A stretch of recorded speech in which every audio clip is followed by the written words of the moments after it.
2 പതിറ്റാണ്ടിനിടെ ഇതാദ്യമായി ലയണൽ മെസ്സിയും ക്രിസ്ത്യാനോ റൊണാൾഡോയും ഇല്ലാതെ ബാലൺ ഡി ഓർ പട്ടിക. ഇക്കുറി പ്രാഥമിക പട്ടികയിൽ പോലും ഇരു താരങ്ങളും ഇടം പിടിച്ചില്ല. 2003 ശേഷം ഇരു താരങ്ങളും പ്രാഥമിക പട്ടികയിൽ നിന്നും ഒഴിവാക്കപ്പെടുന്നത് ആദ്യമായാണ്. 2023 8ാം തവണയും പുരസ്കാരം നേടി ലയണൽ മെസ്സി ചരിത്രം കുറിച്ചിരുന്നു.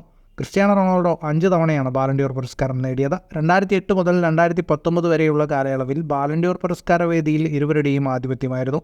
2019 ലൂക്ക മോഡ്രിച്ചാണ് ഇരുവരുടെയും തുടർച്ചയായ ആധിപത്യം തകർത്ത് പുരസ്കാരം നേടിയത്.